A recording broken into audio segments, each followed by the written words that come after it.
Hello everybody, and good afternoon, and welcome to a discussion over a topic that has come up a lot in the comments lately, which was over some suggestions to grab them from the PSN store before Sony old Yeller's this thing. So here's the deal. As far as the how and why of it, to make a long story short, like, Sony's known about piracy and whatever else for the longest time. As soon as the Vita got hacked, they just figured, screw it, throw it all away. Which, I will say it's a little bit sad, because I personally love the Vita, and just the fact that they're letting 3 devices essentially just go to the dust on account of, the fan community essentially making proper use of the device they didn't want to support is a little bit depressing. But at any rate, let's talk about the stuff you can actually pick up legit if you want to pick it up while it's still available. What I would normally start this off with, and what I wish I could start off with, is this right here. This is my favorite SRPG of all time. As far as I'm concerned, it's the best SRPG of all time, but unfortunately, yeah, they actually let the rights expire to this one a few months back, so you can't go buy it even if you wanted to. Literally, the only way to get this right now is either to pirate it. More than likely you'd probably end up going to pirate it if you're going to play the modded version anyway, since most folks have gone over to the One Vision mod for this one. At least as far as I can tell.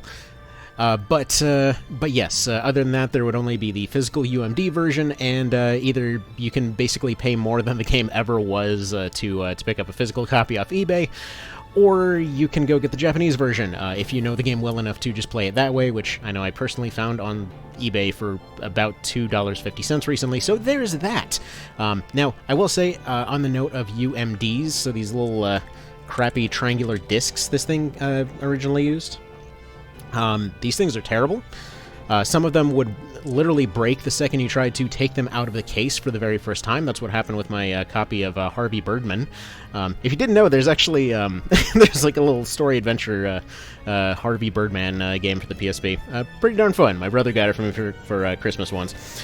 But yeah, it's like basically 2 very loosely connected plastic discs covering a small little kind of like mini disc type situation in this triangular dumb looking case thing.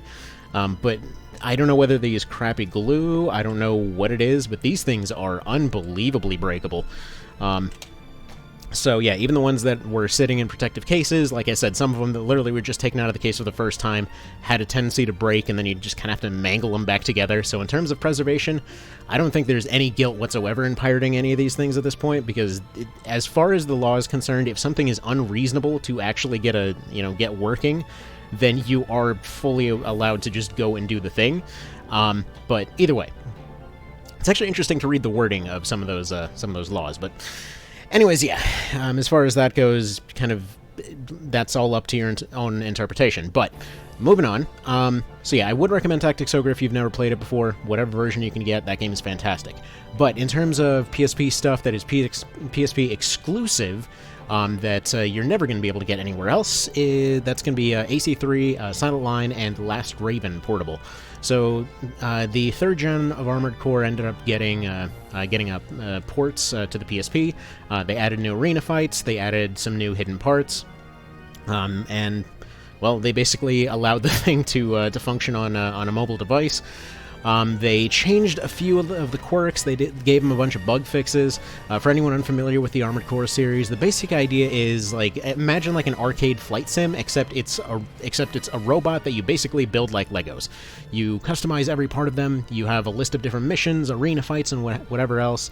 It's like you basically have all of the cool, like, I just want to build a friggin' like walking, 4-legged tank, or I want to build a, blade robot, or I just want to go make a Roomba that shoots lasers in 360 directions or whatever else. Like, everything you ever wanted from Robot Wars, plus everything you ever wanted from building Legos as a kid, plus you loved Ace Combat or something. Combine all that crap into one series, and that's basically Armored Core in a nutshell. I personally think that 3rd gen is the most fun. Probably 3 is the most cohesive, Silent Line is the most just beautifully chaotic. I feel like this was designed by drunk people on a weekend using AC3 assets, and I love it for it. And then Last Raven is probably the most believable scenario, though, man oh man, does the difficulty decide to turn around and kick you right in the nuts at times, but at any rate, fantastic games, would absolutely recommend picking up every one of them. Now, I realize that FF Tactics is going to be a PS1 game, but there's a lot of PSP or PS1 classics that you can't really pick up on anything else anymore. Now, granted, FF Tactics got a crapload of remakes, not the least of which was the War of the Lions remake. Now, this one's up to personal opinion, but I personally always really enjoyed the original PS1 version over War of the Lions. I didn't really care for the new cutscenes. I thought the lag was just terrible. Yes, you can go get lag fixes. Yes, you can mod the original version to go have the War of the Lions stuff in there. As far as the modding scene and everything else, it's pretty dang robust for FF Tactics. But either way, if you want to have the original on the the PlayStation Store here, that'd be your place to get it. It's a fairly low size, pretty good game. Second in terms of strategy RPGs, though, Disgaea 2 was personally my favorite of that series, but they have 1 and 2 on the PSP. Really good version. You can get the PS2 version. I believe this was actually on PC also, so I wouldn't say it's exclusive or anything. I mean, same thing for FFT. It's been ported to everything. I would actually argue that the War of the Lions port for the iPad is probably the best version of that one. In terms of PSP exclusives, okay, Peace Walker doesn't quite fit the bill, but it does play really well on PSP. So it came out on, I believe, a few different versions. You had the Metal Gear Collection for the Vita. I think that was on PS3 as well. I think that's on PS4 too at this point. I don't know. There's other versions of Peace Walker. I really like playing it on the PSP because it's the perfect format for it. But either way, less a Metal Gear game, more a Monster Hunter game with guns, but really fun game all the same. Twisted Metal Head On. And Silent Hill here, you may notice, hey, you can't even download this on the system you can play them on. Yeah, welcome to another weird thing of where Sony just could not possibly be bothered to support their own stuff for the longest time. Not even for the longest time. They're shooting this thing right out in the back here, so it's not like they can support it still, but yeah, Twisted Metal, one of their flagship franchises, for quite a while there, and they can't even bother to let you download this thing on a PS Vita. Great game though. Basically the Twisted Metal 3 that we never ended up getting. For anyone unfamiliar, it was kind of like 1 and 2 that was made by Jaffe and the other guys there. And then they basically outsourced the 3, 4, and the other ones. I mean, 4 was still pretty darn fun, but you could definitely tell that the writing took a weird turn. But yeah, so this was kind of they brought them back to do TM3, more or less. So it's a sequel to 2. It's pretty darn good. The maps are good. The combat's good. Just solid game overall. I actually have that one on physical, so it doesn't really make sense to have it here. But either way, good game. Would easily recommend it. Silent Hill, I feel most folks are well aware of at this point. There's ports of that one, so we're not really going to go too far into it. I will say for Head On down there, by the way, there was a PS2 version, and I think a PS3 version, maybe, kind of, sort of. I don't know. I don't remember. But yeah, the PSP version, you can play it on a Vita, so there's that. Worms Battle Islands. This is going to seem like a weird one, but like right here in front of me, I got the little disc for Worms Open Warfare 2. This was, as far as I'm concerned, the best Worms game ever put on a mobile device of any kind. Yes, I know mobile is supposed to mean phone, but either way, thing you shove in pocket to have game on go. But, Open Warfare 2 came with like a map editor, came with a campaign mode, came with challenge modes, came with a bunch of customization options for your team and whatever else, even down to like health bar stuff and whatever else. Like, Worms is a strange series that loves to take out features and then put them back, but I think it's more a case of they might be high half the time and they just straight up don't remember what features were in this, that, or the other. Either way, incredibly fun series. Now, Open Warfare 2, for whatever reason, did not get a digital version, but there's Battle Islands, which did get a digital version. It's basically a worse version. It plays worse. It's got less content overall, but it's still got a map editor. It's still basically the same engine, as far as I can tell. It's got more items, so that's good, but the maps are a little bit worse in terms of, well, just about everything. Still, though, good game. I'm not sure why they included a weapon customization thing when literally there's no reason to use most of the options, since kind of like upgrade to long-range spread flame bazooka is kind of the only one they should really ever bother with. Either way, it's there as a feature. They probably just forgot they were making it halfway through and just shipped it, but fun game all the same. Would easily recommend that one since it's usually really cheap. Front Mission 3 is definitely available on other things, but in terms of digital versions, would easily say to pick this one up. It's a great game to play on the go, since it can be a little slow at times. So, you know, you take your turn, you go have a sip of your coffee, go file a spreadsheet, who knows, and then you come back. So, pretty solid there. Random chest thing I got for free, whatever. Terraria is on everything else. Symphony of the Night, I don't think this has ever gotten a remaster, but I'm sure there's better ports of Symphony of the Night out there. The actual default one that comes with this has these kind of like black borders that show up all around it. It's a little odd, but oh well. You know, loved playing it on the PSP, so that's a winner right there. Actually, while I'm on the subject of stuff that's a little bit odd, before I forget, they won't be on this list because I had them as physical, but Portable Ops and Portable Ops Plus. I would personally say, you know, Plus was probably the one I stuck with more, but it's basically you wanted Metal Gear 3, but you wanted it on the go. I mean, the graphics are worse. It's literally the same engine. You're missing some of the features, but still really solid games. I think I played, like I said before, I think I played Plus a lot more because it's kind of like roguelike Metal Gear in some ways. Still, solid gameplay, great games.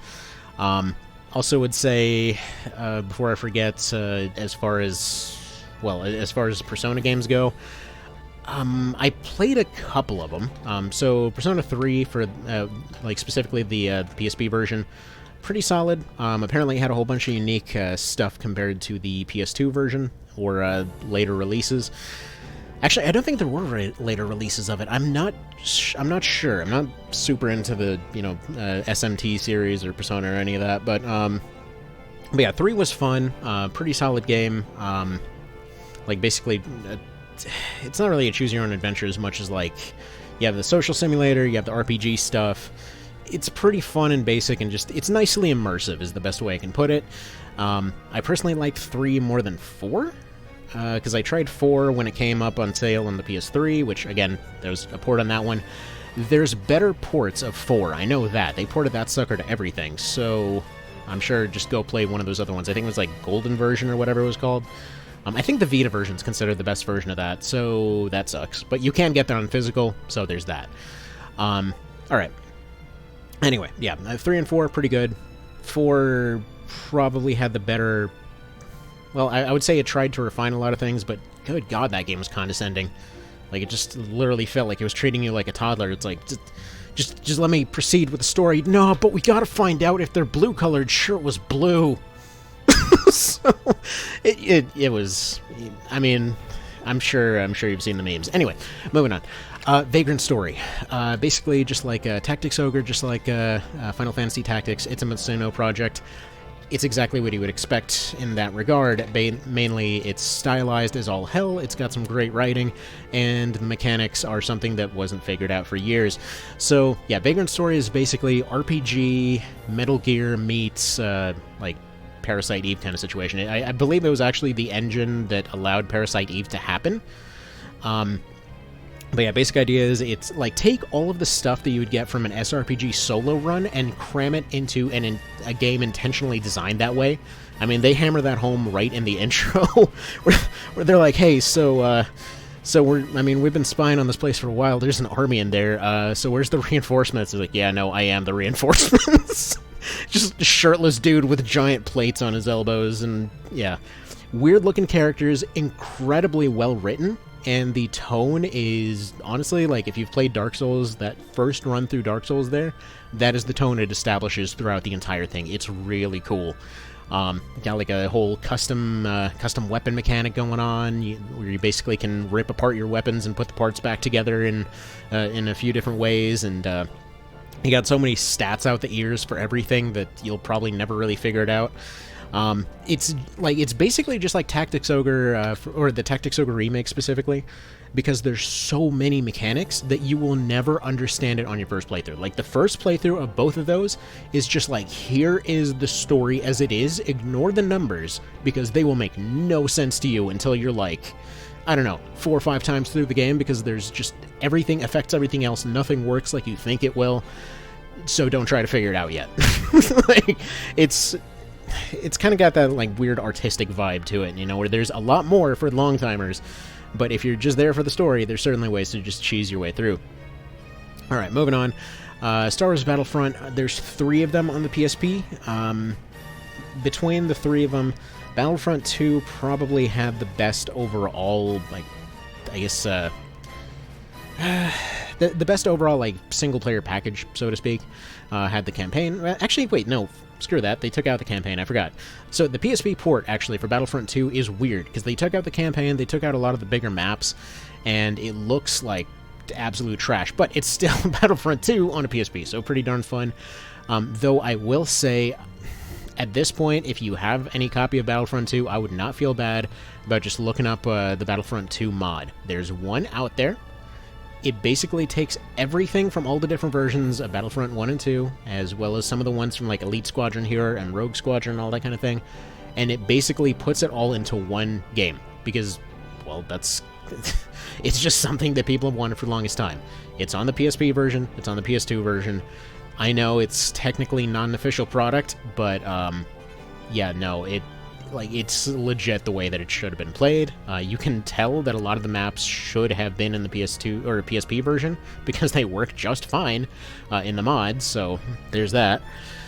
But either way, Elite Squadron, if you're looking like for out of the box, I would say Elite Squadron was probably the best of the 3. It's got this cool system where you can fight on the ground and hop in a fighter and go fly up to space, and then you have a space battle. I believe Rogue had the better ground combat, but I didn't stick to that one as long as Elite there. And I mean, for BF2, like Vanilla, Galactic Conquest, which is also an Elite there, is a really cool mode. It's basically Risk, but you have a map for every one of your turns. You just go have a battle there. Like, you go buy your upgrades, and, you know, like, let's say you go buy a few extra tickets for that fight, or you go and you have some turrets installed in your command posts, or you have, you know, better regeneration on people and stuff like that.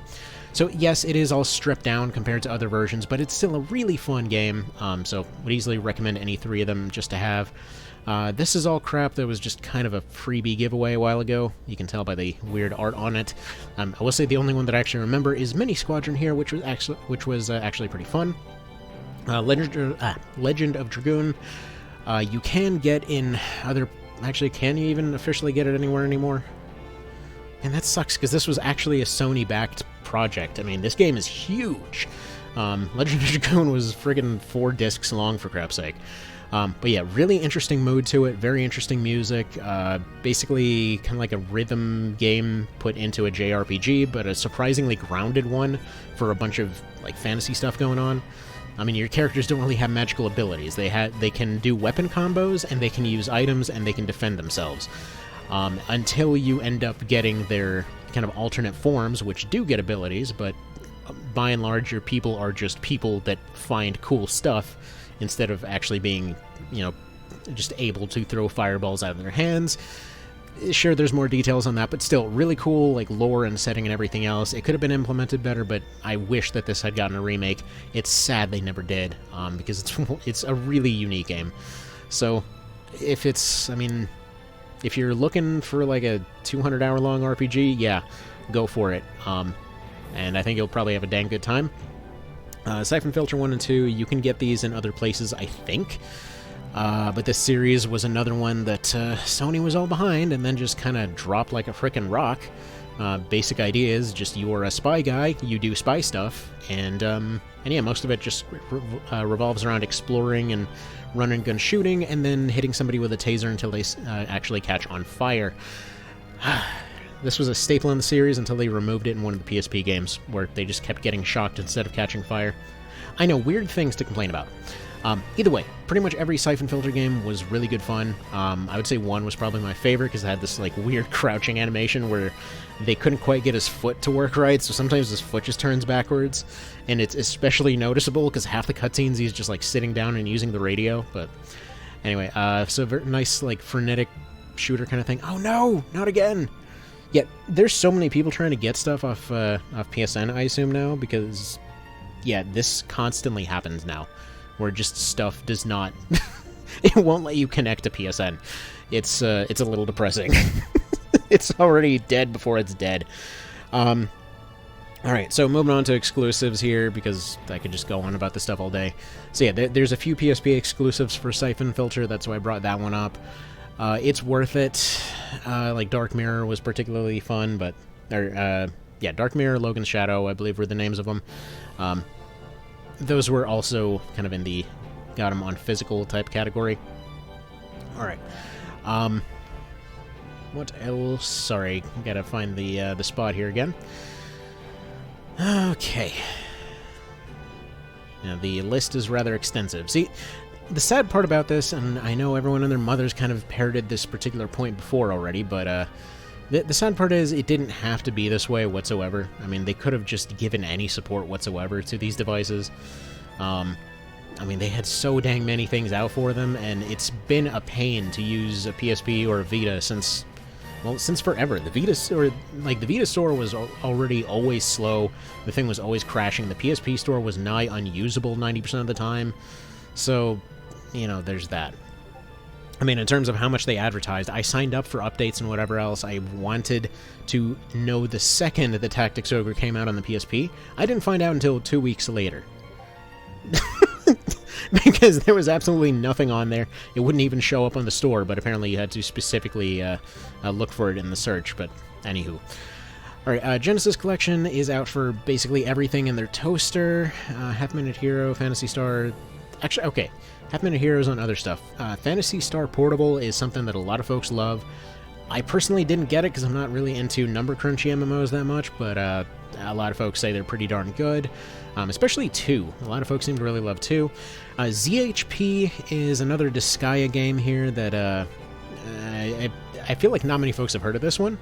Like, basically, it's the same Disgaea engine that you know and probably love, and the same weirdness that you know and love, including the point, like, you basically have a murder penguin for a wife. Just go with it. You're basically a superhero that's supposed to save the world, but you suck.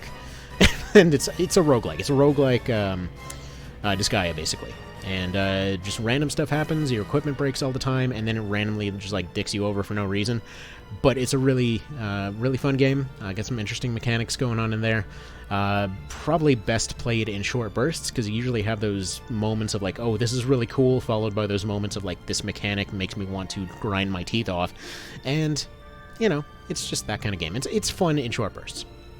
Next up, the Vita port of Enemy Unknown. This one is actually probably just best relegated to the dumpster, because as far as ports go, it was pretty poor. It technically ran on the Vita, even on overclock. It's really buggy. There's probably like a solid 30-40% chance that if you ever use a grenade on anyone, they will just... the person throwing it will essentially phase into the scenery and be completely unable to move the whole rest of the round.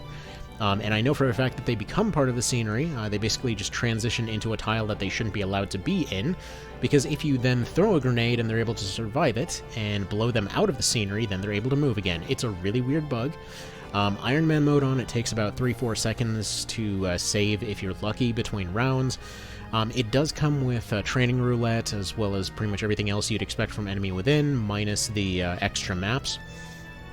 Or the extra missions. St. John's is the only one that's in this one, which is strange because the maps themselves are in this port. I'm not sure why the rest isn't. So, like, you have the graveyard map for the start of Slingshot, you have the battleship map in there, you have all of the research stuff in there, you have the dam map for Progeny, so I don't really know why exactly some of that stuff is missing. I mean, it's fine, because truth be told, I think most folks skipped those missions that were doing runs of this anyway. But yeah, very iffy port. It technically runs, and that's about as good as I can say about it. Especially comparing with the iPad port of XCOM 2, it's just night and day. I mean, it's comparing just a stepped-on turd on the sidewalk with a frickin' Bellagio or something. Anyway, Spelunky is Spelunky. It's fantastic. It's also on a lot of different things. I think Spelunky's on the Switch, so that one's safe. Binding of Isaac, similarly ported on a lot of things. Another great roguelike. I'm pretty sure that one's also on the Switch, so that's safe. SteamWorld Heist, fantastic game. Probably wouldn't well, yeah, similarly, you're probably better off picking it up on another device at this point. You can get it in other places, and I believe you can get their entire series on Steam, so that's probably just a safer purchase overall. Civ Revolution 2 is a dumpster fire of a port. I don't know what this is even doing here. That's probably one of the few cases where I bought something that I legitimately tried to get a refund and couldn't. Basically, take Civilization, then strip out almost anything that makes it good, make the AI so dumb it doesn't even know what to do if there's a barbarian encampment nearby. Like literally the most basic enemy that you can find in any of the series. If one of them has parked themselves on a single-tile peninsula nearby them, which happens all the time, because there's only one map type and it's very small, with very small pathways in between. But anyway, the most basic unit on a very common map structure, if that's there, they will never expand. They will spend the entire game just sitting there doing absolutely nothing, wondering why they're somehow still stuck in the medieval ages while everybody else is flying around in jets. So, yeah, there's that. You don't get any real customization options for the people in your game. It just randomly rolls a few of them. There's only one map type. There is no music whatsoever, aside from a few little ditties that play when you move a unit. Not half, but I would say a solid 10% of the time, you'll see units just glitching out and just walking across the screen, or just the AI will do nothing but attack you the entire time. They had this extra scenario pack that was exclusive to the Vita. These are terrible. They're basically just the same old map, except you're on an island or you attack an island, and the AI just sits there and takes it until you can eventually win. So, yeah, that was dumb. Tainted Bloodlines, this was some, like, generational RPG thing. Yeah, I have no idea. Supposedly it was alright. No clue, though. Don't Starve is on other things. Probably get it on those other things, though it was pretty nice to be able to play this on the Vita. I mean, it works as Don't Starve does. You basically run around, you get sad because you got rained on, so you wear a flower hat, and then after you make your camp, some pigs show up and murder you. So, you know, great game. Moving on, Worms Revolution Extreme. This is just a crappier version of the PC port. Would probably just get... Honestly, I wouldn't recommend getting this. It's just overall worse than any other of the kind of PlayStation Worms games. The weird thing about PSN in particular, like the PS3, the PS Vita version here, basically anything other than Open Warfare 2 and Battle Islands, they just stripped everything down to be completely bare bones. Like, Worms Revolution Extreme here, it was alright. They had a cool physics system on it, but it lags like crazy. Even with overclock, it's still fairly laggy. It's just... The map editor was taken out. There's far less customization than the PC version. It was basically a better version of what they did to Worms Armageddon for PS3, where they basically only had a random map generator and no customization. So at least in this one you could customize your team a bit, but it sucks. It's just I would not recommend that one at all. Forts mode is about the only fun thing, and you can do that in the other games anyway. So yeah, just pick up Battle Islands or Open Warfare 2 in physical. Okay, so Minecraft PS Vita, it's similarly on just about everything. It's cool that it exists. I played a few online games. It's kind of impressive what they managed to do with the Vita port. Wouldn't recommend picking it up. Thing is, like, not even so much as it's bad, because it is pretty good, and especially for the Vita thing, it is exactly the console version, so you don't get stuff like hardcore mode on there. It's not the most updated version, I mean, pretty much all the skins and DLCs and whatever else cost money, so that sucks. But in particular with this one, like, I've heard complaints about the draw distance. It's really not that bad. And overall, like, gameplay-wise, I never saw it lag or anything, but yeah, it does have an online community, but it's, like, the thing is so bulky. Like, I mean, we're talking about a device that is kind of notorious for having a chip that will basically destroy itself. I mean, I've had a 4 gig, I've had an 8 gig, both of them corrupted themselves, and those were the official ones. Ultimately, I had to stop using physical cards for the Vita and get a SD to a Vita device, because it was the only way to have a memory card that didn't destroy itself. So, you know, great job Sony on that one. It is just one of the crappiest memory devices I've ever seen. Anyways, though, this sucker takes like 5 to 8 gigs depending on what you have on there, so, you know, literally more than literally more than both of my memory cards if you get absolutely everything on there. So screw all kinds of that. Let's see, Vitamin Z, Break Quest. I don't remember what the hell these were. I think these were just some more freebies. Are they... Yeah, I think this was when they had this, like, Japanese buy a bunch of crap thing. No heroes allowed. I don't even remember what this was. Get Off My Lawn was something I got as... I was just looking what was available on the store at the time. This was before I had a jailbroken Vita. I don't even remember what it was either. Armored Core. See, if we're talking Vita, like Armored Core in general, it works with the PSP control scheme. It doesn't work as well as playing on a PSP itself, because the nubs are kind of weird. But either way, you know, Armored Core is fantastic. It's just a great game. I forgot to mention the first one earlier. For some reason, you can get the first one, and then you can get like half of 3rd gen, and that's it. The rest of the series is just dead content at this point. It's bizarre, because there's like 15 freaking games. And yeah, I think most folks would kind of jot down like AC Nexus or AC2 as some of their favorites, but you can't get them things anywhere unless you have the original versions. So, anyway, moving on. RE3. I'm pretty sure most folks know and love RE3. This has other and better versions, but if you want to play it on the go, here you go. The PS1 version has a crap load of replayability. So yeah, it's kind of like a soft, low-key self-randomizer if you've never played it. It's like survival horror, but yeah, sometimes enemies and items and whatever else can just be in different spots every time you play through, and it's got a crap load of mechanics in there. You got a whole bunch of different routes you can go through in the game. So, pretty neat. Shadow Tower... Okay, this is going to be weird, but if you've played Dark Souls 2 and you liked it, you'll probably like Shadow Tower. Because I love DS2, and I love Shadow Tower, and both of those two have the common theme that the rest of the Souls community tends to kind of throw them in the trash a lot. But either way, a lot of the DS2 mechanics are actually kind of from this one, as far as I can tell, so that's fun. But yeah, it's a really, really, really cool game, really atmospheric. Honestly, it's like one gigantic just adventure more than story. Because the basic general story is like you're some mercenary guy that came back from a war. Also, your house has been replaced by a giant demonic tower. Maybe go deal with that. And so you just walk in there. There's not really any setup or anything. They're just like, there's a tower here. Figure it out. And so you do. And so it's got survival horror puzzle elements in there. You got a bunch of interesting puzzles laying around. You got door puzzles in there as well. You got stuff like, I wouldn't call them physics puzzles, but just kind of like interesting 3D environment puzzles. It's all done in first person also.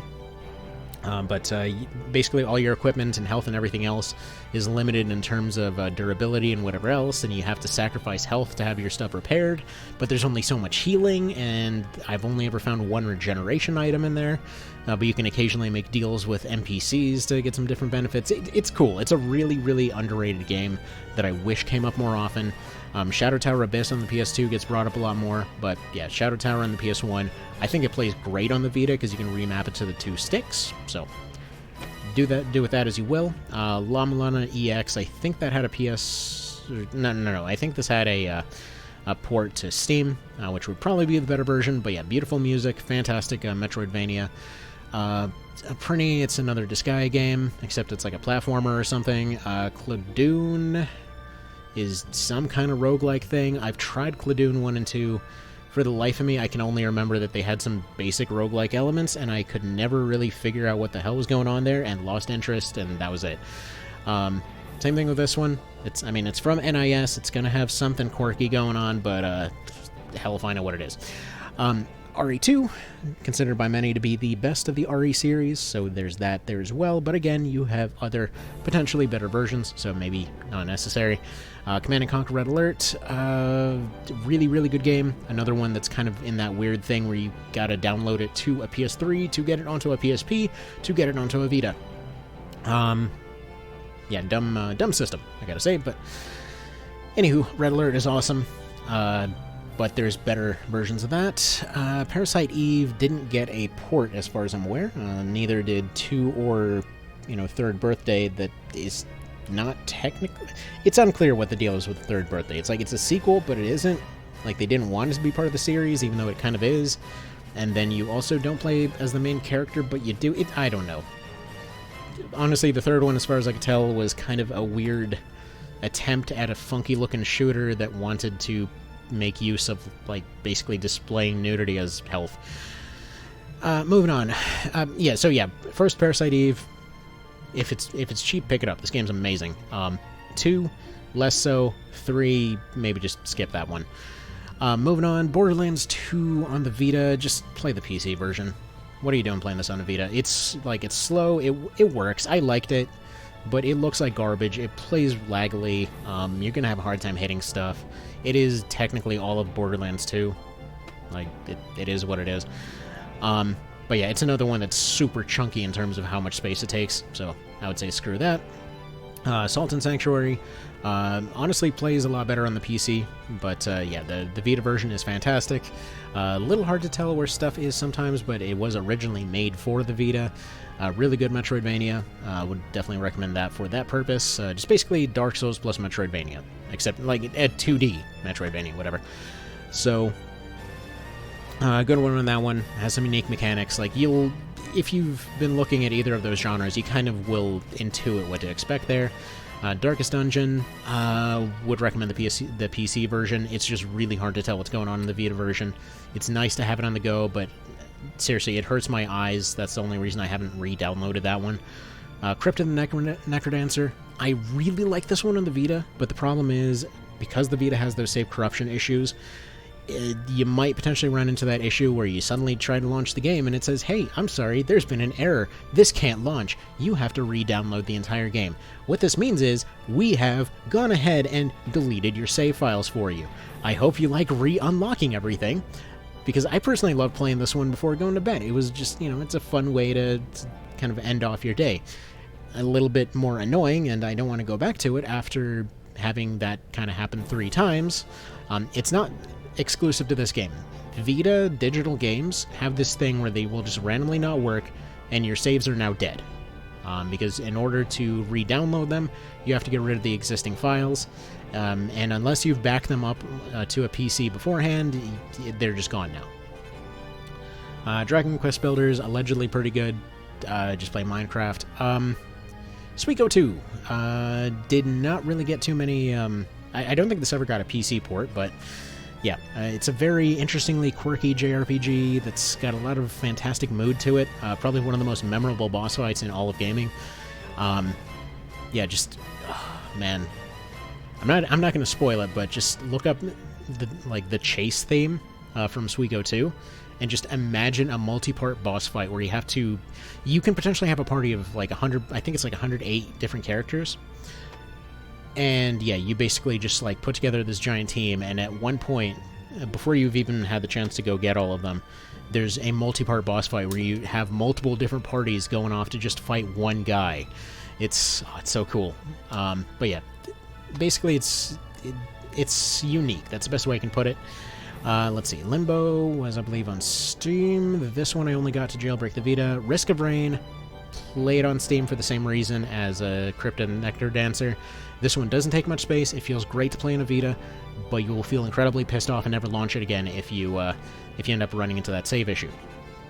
All right, now, as far as other ones that I haven't mentioned / would recommend on a Vita or a PSP if you have them, or potentially you have a jailbroken device or whatever else, because there's a lot of devices or a lot of games that have gotten, well, that never got digital releases.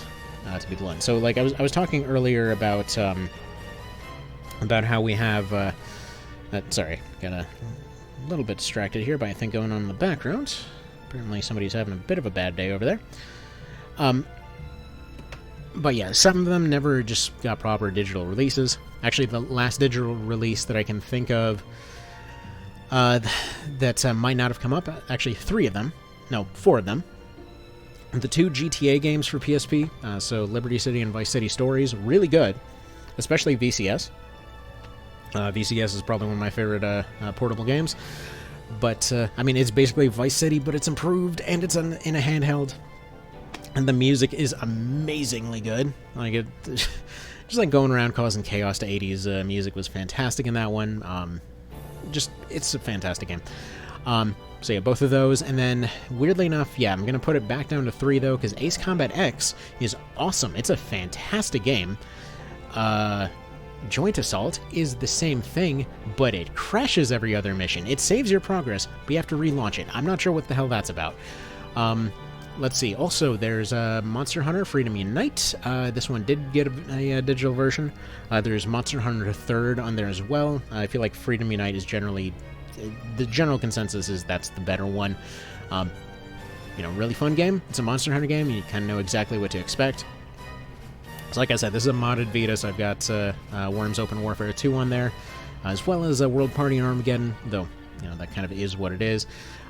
Additionally, if you have it modded, you can get the original XCOMs, which are way better than the XCOM port of the new one, just in terms of pretty much everything, so there's that. I don't think Blood Bowl ever got a digital version. I could be wrong on that. I don't recall ever finding it on there. I don't think Civ 2 did either, but I think Civ 1 did for some reason. Again, could be wrong on that, but Civ 2 is awesome, Blood Bowl is awesome. SimCity 2000 also kind of doesn't really get ported very often, but it's the old classic. It's exactly what you'd expect. Battlefront 2, like I mentioned, just has a mod that unifies all of the different versions into something really solid. Intelligent Cube, I feel, is one that gets forgotten a whole lot, but it's this old puzzle game from the 90s. Ace Combat 3 never got an official English version, but there is an English patch if you have a modded device, so that one's really good. Basically, for Armored Core, you've got Project Phantasma and Master of Arena that never got digital versions, so you can potentially get them on here as well. I feel like both of those are kind of, you play through them once and you've kind of experienced what you're going to experience kind of situations, but, maybe you want to keep them on your device. Formula Front was a really unique Armored Core game that also never got a digital version. Basically, most of these, I have gone to the PSN store, I've specifically tried to find legit versions of these, and modding was the only way to get them. So like Formula Front, the general idea is if you've played something like Carnage Heart back in the day, wherein you just make AIs. You build your armored cores and stuff like that, and then you just program an AI, and the AIs fight it out. It's really cool. So unfortunately, yeah, the multiplayer on this one was really, really good, and then they just never bothered supporting it, which sucked. Because, yeah, some folks on the Japanese community have gotten the PS2 version of that one working, and the tournaments for that one are amazing to watch, because you have, all your team branding, and you have this entire team that goes back-to-back in 5v5 tournaments. Everyone can only use one exclusive part per each one, and, they're really good fun to watch. I think it's a VR... Let's see. VRGM or something like that. But yeah, I'll probably have to remember to put a link to it, but those tournaments are really fun to watch. Legend of Mana didn't get a digital version as far as I'm aware, but this one is getting a remake soon, so there's that. It's a very, very unique game. Basically, you're just it's kind of a choose-your-own-adventure kind of situation. It's hard to describe. Just if you're into action RPGs, you'll love that one. It's something you experience. You don't really describe that one. RE1. Okay, versions for this one are weird, because I think you can only get the very original version of RE1, or you might not be able to get RE1 anymore at all, because I think they replaced it with a director's cut for digital, and then I know you couldn't get the digital version of director's cut, specifically because of some kind of legal issue with the crappy music that they used for that one, which resulted in it getting pulled all over the place. So you've got stuff like the Ultimate version here, which basically combined all of the different versions from all of those. So that's pretty cool. What else? Yeah, Metal Gear Acid 2. I forgot to bring that one up as well. Very solid recommendation there. As far as SRPGs on the PSP go, Metal Gear Acid 2... Again, it's weird because the PSP had a lot of strange Metal Gear games. Then again, Game Boy Color had Ghost Babel, and that was also its own kettle of fish. But okay, so Metal Gear Acid 2. Basically, take Metal Gear everything, make it into an SRPG. So there is a stealth system, sure, but basically it's marketed as a card game, but that's not it exactly. You have a deck of cards, and those are your options of actions that you can take, but you can spend any card to move somewhere, and then you just get different options that come up, and some of them are increasingly bizarre. Hey, I just wanted to spend a turn to increase my actions multiple times, and then just go put an entire circle of claymores around this guy, and then turn invisible. It's such a wacky game. But it's probably the closest thing you'll ever get to just playing a Metal Gear game where you have access to console cheats. Also, probably has my favorite last boss, because they literally are just like, yeah, you know what, I lost, I've just lost interest. Whatever. I mean, I guess I lost, sure, whatever, and they just leave. It's great. Let's see, for Tactics Ogre, yeah, there's multiple different versions of this one. I feel like most folks play the One Vision mod these days, but the vanilla game, like, I would say start with One Vision and then go back to the vanilla game to appreciate the details, because as good as this game is, there's too many mechanics to possibly describe it. It is one of the most mechanically deep and rich games I've ever seen, and it simply does not have the time to describe it. Like, literally, they made the decision that your first time through is basically baby mode, wherein you're just experiencing the story. The AI doesn't even have access to a lot of the skills it does later.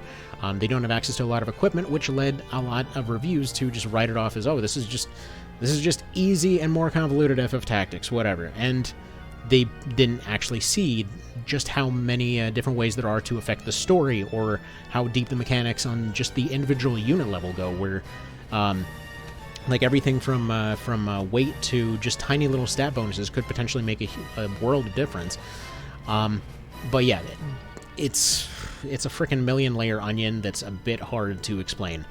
I've said it before, I'll say it again, the only way to review this game is through just setting expectations, because you cannot explain all the mechanics. It's basically chess with a story at its most core level, but yeah, the story's really well written. You can affect everything in it, or I guess not exactly everything, but you can affect way more than most. If you've played FFT and liked it, basically FFT takes the chaos route of this and dumbs it down for its entire story. Meanwhile, this game has 3 different main routes and little branches in between, and little adjustments to things all over the place, the different cutscenes depending on who's alive or dead in your party, who you've saved, who you've told off. Like, hell, even the... it's funny, I only recently found out that the gender of your starting characters is determined entirely by your first conversation in the game, which is a little bit funny. If you just insult the first guy that talks to you, that ultimately ends up leading the soldiers, he leaves you with all female units, which is, I mean... Granted, it could be seen as a little bit sexist, but it's just kind of a hilarious, like, screw you, if you're going to be a dick to me, then you get all these guys kind of thing. Statistically, they're the same, but I kind of feel like that's why that's there. Moving on, I think I've explained more than enough that I love the hell out of Tactics Ogre. Moving on from there, unfortunately, yeah, March of the Black Queen and the original TO back in the PS1 never got official PSN ports. I don't know why. These games are great. But yeah, kind of like an RTS mixed with an RPG kind of situation here, and this one is this one, but simpler. Already mentioned Disgaea 2. That one's also got mods for it. What a shock. This is just kind of other stuff. Yeah, funnily enough, there's a modded version of Symphony of the Night that fixes the whole black box issue. Aquanauts Holiday, no one's ever heard of this one. It's a super niche game I found in a bargain bin that I just kind of... It's just near and dear to my heart here, but... Alright, that'll be that. This has gone on way longer than I thought it would. Point being, yeah, if you're looking for just a few things to pick up from the PSN store before it dies, 3 Armored Core games, you can get, PS1 Armored Core other ways. Or, honestly, if you're looking into first-gen Armored Core, just emulate. But yeah, the PSP games for sure. Ace Combat X is really good. You've got Monster Hunter and Battle Islands that are pretty good on that one. I'm specifically mentioning these 2 Worms games because they kind of had this nice little equilibrium they hit for a very short amount of time where they didn't go crazy with the graphics. It was super easy to tell what was going on, and then they also included map editors. And map editors are just awesome in those games. But yeah, Resident Evil games, great to play on the go. What else? Yeah, Parasite Eve and stuff, also great to play on the go. I wish you could still pick up Tactics Ogre, but you literally cannot buy any part of this series anymore. So, thanks, Square Enix. Metal Gear Solid 2, I think, is still available on there. You might only be able to get physical on that one. Now this whole experience is just making me sad. Yeah, as far as Vita exclusives, like... I know I haven't really covered many of those, but just, there's very few of these that are not better on the PC, to be completely blunt. I mostly use this as a fancy PSP emulator. Like, I think you can get the Metal Gear collection on here. That's pretty good, but that's also on PS4, I think. Yeah, you know what? Actually, almost everything for the Vita, aside from maybe that one Persona game. So for the Persona 4 port, you really might as well just play a PC version. Funnily enough, you can, if you have a modded Vita, you actually can stream PC games to the Vita, funnily enough. A feature which apparently was always there. You know, they just kind of dropped this device on its face and beat it until it was bloody, so... oh well. Oh well. You know what? At least they're nice. At least it's nice to have one. So, I think that about sums it up. You guys have a good one. I hope this was helpful, and let me know what you think. Take care.